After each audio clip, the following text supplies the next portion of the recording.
Israel appears to have turned the corner in its battle against the coronavirus, and for the country's youth, that means heading back to school.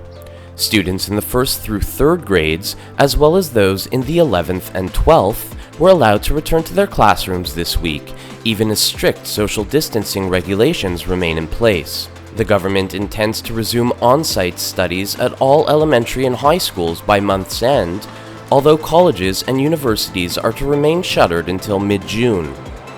For weeks, parents have been required to care for children at home, which has negatively impacted on their livelihoods.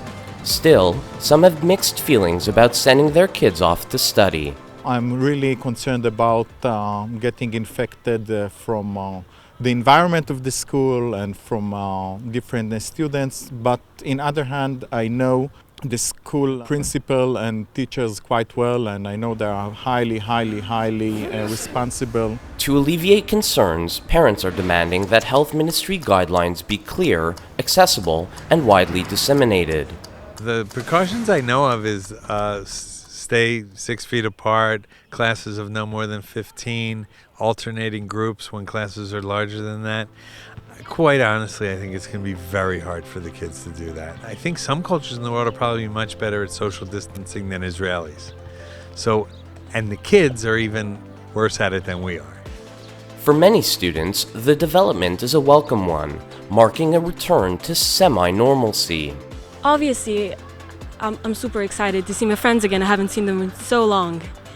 But I'm very scared because things are not going back to normal. I can't hug them in the morning. I can't talk to them, to be close to them.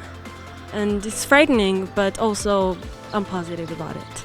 During the pandemic, remote learning has become a way of life, raising questions about the role technologies could play in improving the education system. Luckily, we have screened for every child, and they can really focus on the studying with not a lot of distractions around them. But taking into account there are many houses with no stable internet connection and not enough screens, the learning at home is a challenge. Meanwhile, the Israeli government continues to ease restrictions on economic activity and freedom of movement.